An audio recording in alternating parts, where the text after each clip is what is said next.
엎드립니다. 저희의 삶을 엎드립니다. 이 시간 저희들을 받아 주시옵소서. 예수님의 이름으로 기도합니다. 아멘. 이 시간 함께 나온 우리 청년 여러분들을 환영하고 축복합니다. 우리 옆에 분하고 인사 나눕시다. 하나님을 후회시키지 맙시다. 시작.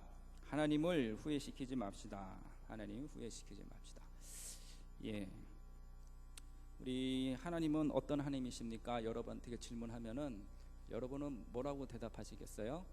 예, 여러분 각자 나름대로 삶의 간증이 있고 또 삶의 하나님을 만난 신 분들이 많이 있을 텐데, 하나님은 어떤 하나님이신가 여러분들에게 묻는다면은 여러분은 뭐라고 대답하실까? 예, 각자 묻는다면 다 다를 겁니다. 그런데 하나님은 어떤 하나님이신가? 특별히 오늘은 하나님께서는 포기하지 않으시는 하나님이시다, 이렇게 말씀을 드리고 싶습니다. 하나님은 포기를 하지를 않으신다. 성경의 대표적인 말씀 가운데 누가복음 15장에 보면은 이 탕자의 비유의 말씀이 나옵니다. 이 탕자의 비유를 통해 우리가 중요한 사실을 배운다는 것은 하나님은 포기를 하지 않는다라는 거예요. 우리는 보통 보면은 하나님을 떠나게 되면은 우리의 영혼이 살지 못하고 하나님께로 돌아오면 우리는 구원을 받는다, 이런 아주 단순하지만 중요한 사실을 알고 있습니다. 여러분 신약성경 그 본문을 보면은 탕자는 그 아버지 탕자는 다 낭비하고 이제 아버지한테 돌아가야지, 이런 결심을 하고 돌아가기로 결심을 했어요. 그런데 아버지께로 돌아가면서도 이 탕자가 좀 착각하는 한 가지가 있었습니다.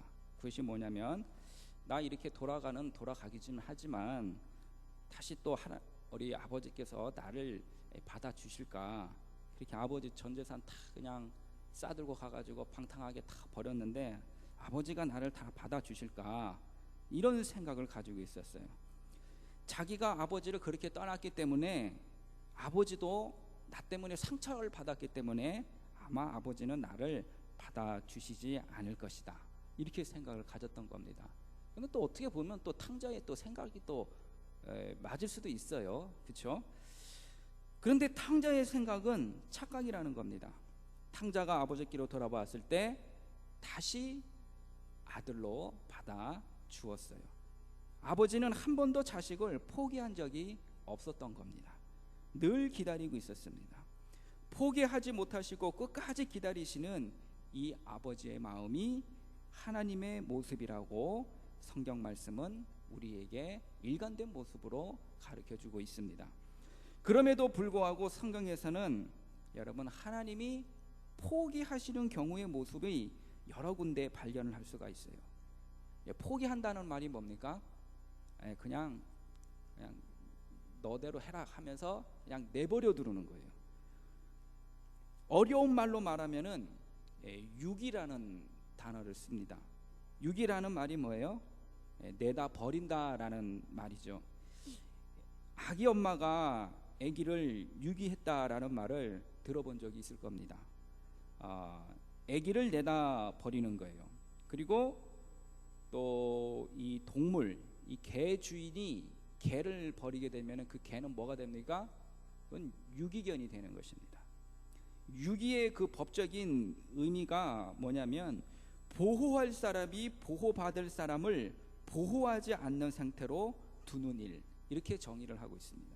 그냥 내버려 둔다라는 말이에요.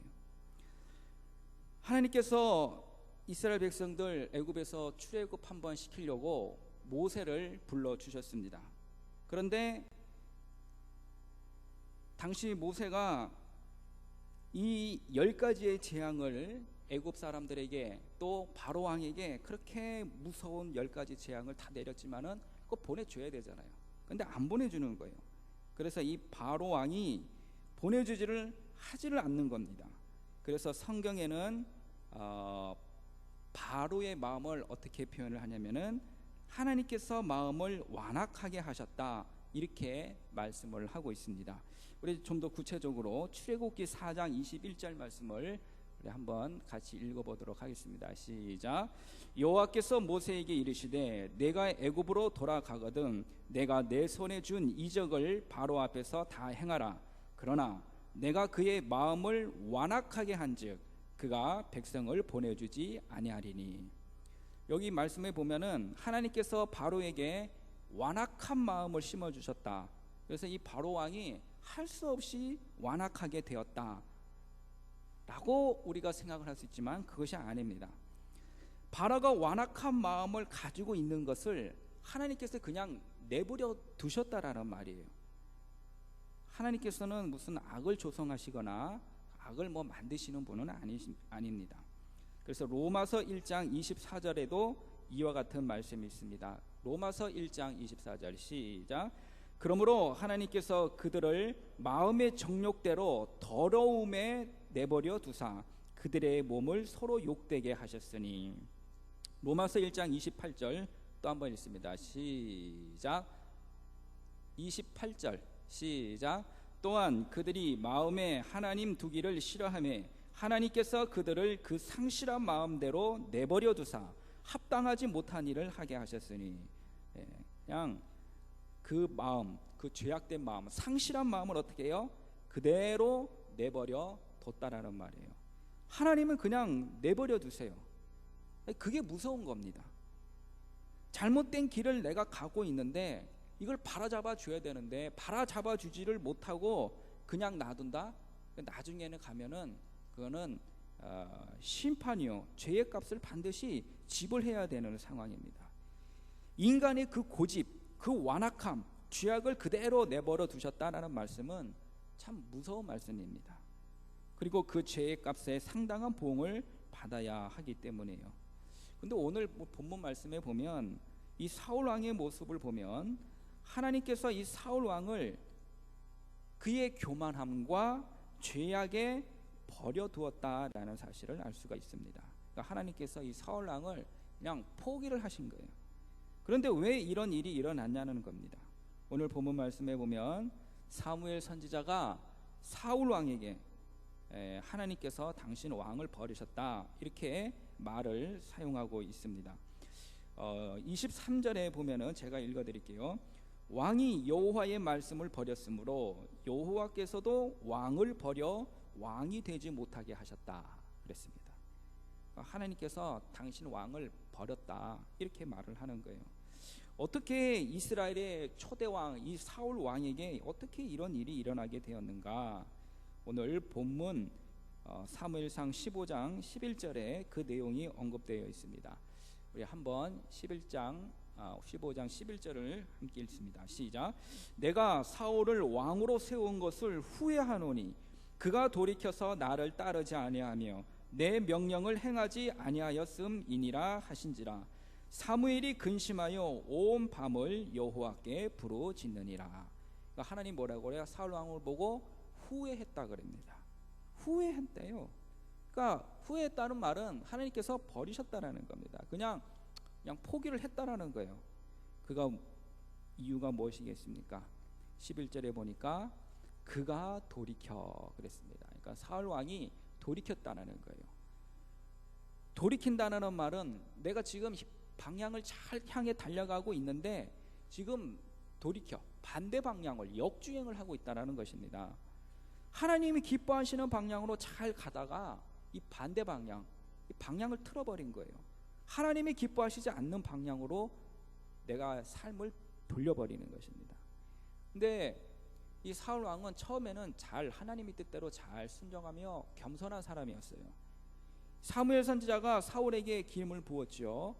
이 이스라엘 왕으로 첫 번째 초대왕 사울 왕을 세우려고 했을 때 이 사울은 어떻게 합니까? 그래요, 저는 왕이 되겠습니다 하고 이렇게 앞에 나가서 기름 부어 받는 사람이었냐? 그렇지 않았습니다. 기름 내가 부어주겠다 그러니까 그냥 겸손해도 너무 겸손해서 그냥 숨어버렸습니다. 기름 안 받으려고 그냥 뒤에 팍 숨었어요. 왜? 자기는 왕이 될 자격이 없다라는 거예요. 참 어떻게 보면 참 너무 겸손하고 참 마음이 순진한 사람이었어요. 그런데 이제 그 사울 왕이 겸손해서 돌이킨 것입니다. 겸손해서 돌이키면 어디로 갑니까? 겸손의 반대말은 교만. 겸손에서 역주행을 해가지고 교만으로 지금 달려가고 있는 거예요. 그러니까 이 사울 왕이 교만해졌다는 겁니다. 그래서 자기를 위해서 막 기념비도 막 세웁니다. 본문 사무엘상 15장 12절을 한번 같이 읽어볼까요? 시작. 사무엘이 사울을 만나려고 아침에 일찍이 일어났더니 어떤 사람이 사무엘에게 말하여 이르되 사울이 갈멜에 이르러 자기를 위하여 기념비를 세우고 발길을 돌려 길갈로 내려갔다 하는지라. 이 사울 왕이 자기의 이름을 내려고 뭘 세웁니까? 자기의 기념비를 세우는 거예요. 기름 부음 받을 때 나는 겸손하다고 뒤에 바짝 숨어 있던 사람이 이제는 자기의 기념비를 세우는 모습을 봅니다. 여러분, 세상 사람들은 자신을 위해 기념비 세우는 것을 좋아합니다. 자서전을 내고 또 회고록을 내고 뭐 동상도 세우고 무슨 기념관을 세우고 기념비를 세워서 자신의 업적을 드러내고 남기고 싶어 합니다. 그러나 여러분, 믿음의 사람에게 있어서 진정한 기념비라는 것은 이 땅에 세워지는 것이 아닙니다. 믿음의 사람들은 내 이름이 드러내야 그것이 아니라 하나님의 영광이 드러내야 되는 거예요. 믿음의 사람들에게 있어서 유일한 기념비는 뭡니까? 오직 예수 그리스도의 십자가 외에는 없는 겁니다. 바울은 얘기를 했어요. 나나 스스로 내가 자랑할 것이 있다면 자랑할 것이 많죠.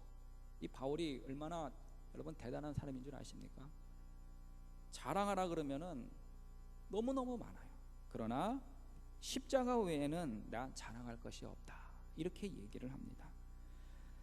내가 나의 된 것은 나의 능력으로 되는 것이 아니라 오직 하나님의 은혜로 된 것임을 분명히 말씀을 했습니다. 십자가만이 나의 기념비라는 거예요. 갈라디아서 6장 14절 우리 함께 읽습니다. 시작. 그러나 내게는 우리 주 예수 그리스도의 십자가 외에 결코 자랑할 것이 없으니 그리스도로 말미암아 세상이 나를 대하여 십자가에 못 박히고 내가 또한 세상을 대하여 그러하리라. 여러분들이 진정으로 세상의 기념비를 세우기를 원하신다면 겸손함이 기념비가 되어야 하고 순종과 헌신의 기념비를 여러분 세워야 할 것입니다. 바울은 자신이 전도한 사람들이 자신의 면류관이요 자랑이라고 얘기를 했어요. 여러분, 한나 알죠? 기도의 여인 한나. 한나가 누구를 낳았습니까? 아기를 못 낳아서 기도 열심히 했어요. 그리고 아들을 딱 낳았는데 그 사람이 누구예요? 사무엘. 이 사무엘이 이 사울 왕에게 이 왕을 세운 거 아닙니까? 그래서 이 사무엘이야말로 이 한나에게 있어서는 하나님의 참된 기념비였어요. 그리고 에레미야는 자신의 민족을 사랑하고 영혼을 사랑하는 눈물의 기념비를 세웠습니다. 욥도 너무 고통을 받아서 주신 자도 하나님이시오 취하신 자도 다 가져가시는 분도 하나님이시다, 그렇게 찬양을 하면서 믿음의 기념비를 세웠습니다. 여러분, 우리가 하나님 앞에 겸손하게 시작을 했으면 끝까지 겸손하게 나가야 될 줄 믿습니다. 여러분 앞에 눈물의 기념비를 세우시고 또 믿음의 기념비를 세우시기를 원합니다. 하나님께서 이 사울을 왕으로 세우신 것을 후회하셨다, 그렇게 읽었죠. 후회하신 이유는 왜 그렇습니까? 하나님을 따르지 않았기 때문이에요. 하나님을 따른다는 말이 무슨 말입니까? 하나님을 끝까지 쫓아가는 삶을 말합니다. 성경에 보면은 이 룻이라는 여인이 있습니다. 이 여인이 그 남편 다 죽고 그래서 이제 시어머니만 남았는데 이 시어머니가 룻 고향이 어딘지 아십니까? 이방 땅 모압 땅이었어요. 그래서 그냥 너 모압 땅으로 가라, 그렇게 얘기를 했어요. 뭐 남편도 없으니까 새로운 삶을 시작해라, 이 모압 땅으로 가라 그랬는데, 그러나 이 룻은 안 가겠다고. 시어머니는 어느 나라 사람입니까? 이스라엘 사람이에요. 룻은 어느 나라 사람이에요? 모압 사람이에요. 모압은 이방 신이 많은 그런 지역입니다. 그모스라는 신이 섬기고 있었던 나라입니다. 그런데 룻은 시어머니를 쫓아가겠다고 결단을 합니다. 룻기 1장 16절에서 17절을 한번 보십시다. 시작. 룻이 이르되 내게 어머니를 떠나며 어머니를 따르지 말고 돌아가라 강권하지 마옵소서. 어머니께서 가시는 곳에 나도 가고 어머니께서 머무시는 곳에서 나도 머물겠나이다. 어머니의 백성이 나의 백성이 되고 어머니의 하나님이 나의 하나님이 되시리니 어머니께서 죽으시는 곳에서 나도 죽어 거기 묻힐 것이라. 만일 내가 죽는 일 외에 어머니를 떠나면 어머니께서 내게 벌을 내리시고 더 내리시기를 원하나이다 하는지라. 여러분, 이것이 우리 영적으로 말하면 하나님을 따르는 길입니다. 주님을 따르는 길이에요. 자기 모압 땅으로 가서 살면 얼마나 좋습니까? 고향 땅으로 가면은 자기가 삶의 터전에서 뭔가 다시 새롭게 시작을 할 수가 있잖아요. 근데 이스라엘 땅으로 왔다는 거는 이 룻의 입장에서는 낯선 땅에 와서 살아간다는 얘기입니다. 여러분, 우리는 편하고 일이 잘 되고 형통할 때는 주님을 잘 따릅니다. 하나님, 막 기도 들고 손 들고 기도합니다. 내 인생을 받아주세요. 나를 사용해 주세요. 나의 인생을 하나님 앞에 바쳐드립니다. 막 목숨을 막 다 내놓는 것처럼 잘 따르려고 합니다. 그러나 조금 어렵고 조금 힘들고 조금 환난이 있을 때는 주님을 따르는 것을 너무 쉽게 포기하는 경향이 있습니다. 여러분, 하나님을 따르고 주님을 따른다라는 말은 십자가의 길을 걷는 길입니다. 희생의 길과 손해를 당하는 길을 내가 가는 것이에요. 여러분, 낙타 잘 아시죠? 이 낙타가 하루를 시작하고 마칠 때마다 주인 앞에 무릎을 꿇는다고 합니다. 하루를 보내고 일이 끝마칠 시간이 되면 이 낙타는 주인 앞에 무릎을 꿇고 등에 있는 짐이 내려지기를 기다리고, 또 그 다음날 아침이 되면, 새날이 시작이 되면 또다시 주인 앞에 무릎을 꿇고 주인이 얹어주는 짐을 또 짊어지는 것입니다. 그런데 이 주인은 이 낙타의 사정을 잘 압니다. 그렇기 때문에 낙타가 짊어질 수 있을 만큼만 짐을 얹어줍니다. 그리고 낙타는 주인이 얹어주는 짐을 마다하지 않습니다. 여러분, 낙타는 납니다. 그리고 주인은 하나님이십니다. 하나님은 나의 형편을 누구보다도 잘 알고 계십니다. 그리고 내가 짊어질 수 있을 만큼 나에게 짐을 얹어주십니다. 이때 여러분은 어떤 모습으로 짐을 받으십니까? 낙타와 같은 겸손한 모습이 있습니까? 새에게 날개는 무겁지만 그것 때문에 날 수 있고, 배는 돛이 무거우나 그것 때문에 향해할 수가 있습니다. 나에게 지워진 십자가에 대해서 여러분 불평하지 마십시오. 그리스도인에게 십자가는 짐이 되지만은 그것이 그리스도인으로 하여금 천국으로 향하게 만드는 거예요. 하나님을 따르고 주님을 따른다는 것은 여러분 십자가의 길을 가는 것입니다. 이 사울 왕이 블레셋과의 전쟁을 앞두고 너무 조급해서 이 전쟁을 나가기 전에 항상 하나님 앞에 제사를 드리고 이 전쟁을 꼭 이기게 해 주십시오 하고, 그러니까 오늘날 말하면 예배를 드리고 제사를 드려야 되는데, 누가 제사를 드려야 됩니까? 사무엘 선지자가 제사를 드려야 돼요. 그런데 기다리지 못하고 자기가 제사를 드리게 됩니다. 제사는 왕이 드릴 수가 없어요. 하나님 법에서는 왕이 제사가 드릴 수 없습니다. 그런데 왕이 제사를 그만 드려버렸습니다. 이것에 대해서 하나님은 상심해 하셨습니다. 이것으로 인해 사울 왕의 나라가 길지 못할 것이다. 그리고 하나님께서는 다시 내 마음에 맞는 자를 선택을 해서 다시 나라의 왕으로 삼을 것이다. 이렇게 말씀을 하셨습니다. 사울 왕이 하나님을 끝까지 따라가야 하는데 그러지를 못했어요.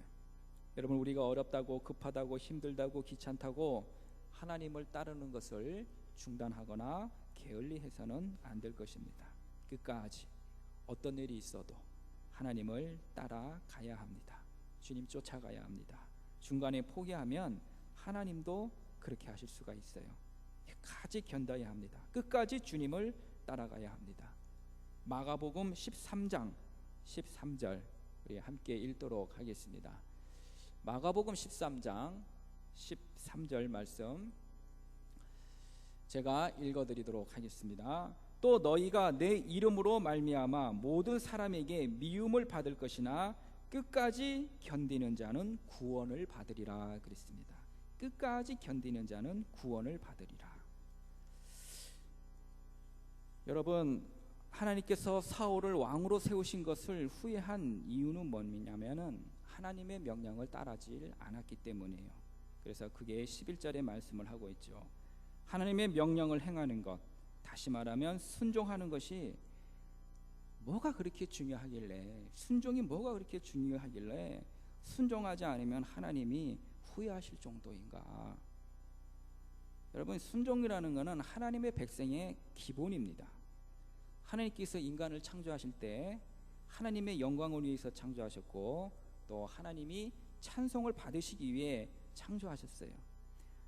인간을 통해서 영광을 받으시고 찬송을 받기 위해서 창조함을 받은 인간이 순종해야 한다는 기본적인 전제가 깔려 있습니다. 아담과 하와 순종해라.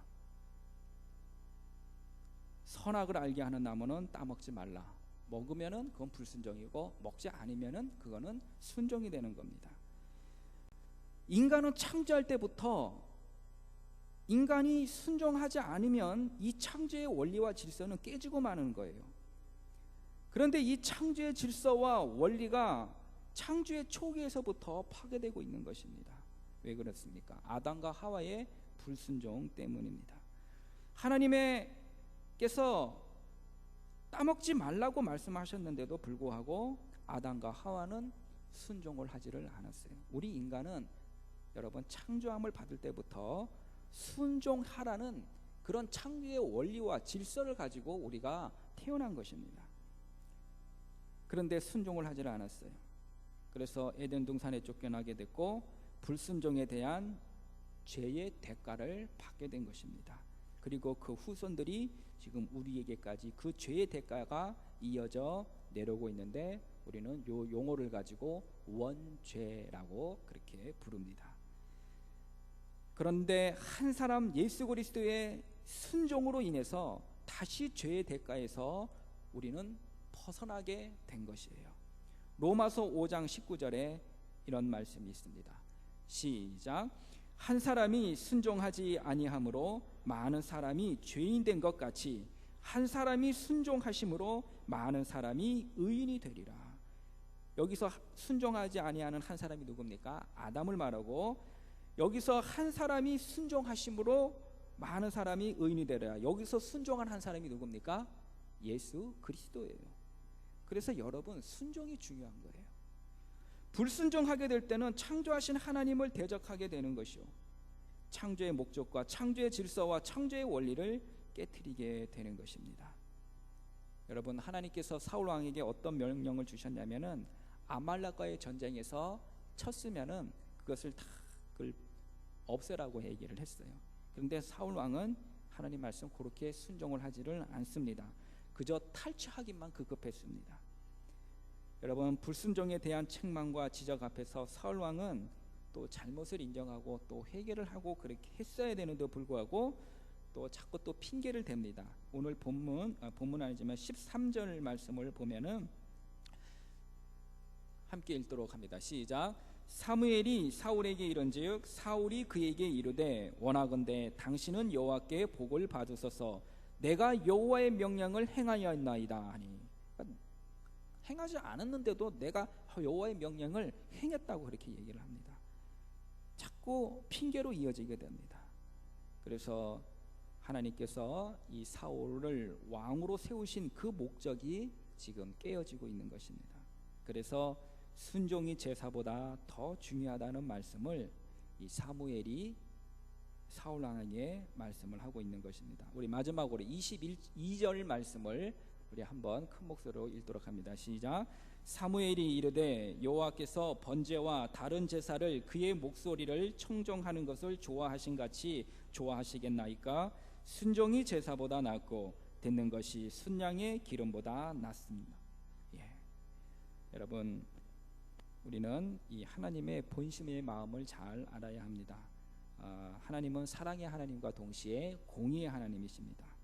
또 하나님을 절대로 포기하지 않는 하나님과 동시에 만약에 불순종을 하면은 때로는 후회하시기도 하는 하나님이십니다. 여러분, 우리는 무슨 일이 있어도 하나님께서 기뻐하시는 방향으로 가야 할 줄 압니다.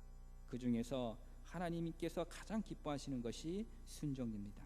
끝까지 하나님을 따라가고 하나님의 명령을 행하셔서 하나님의 기쁨이 되는 여러분들이 되시기를 우리 주님의 이름으로 축복.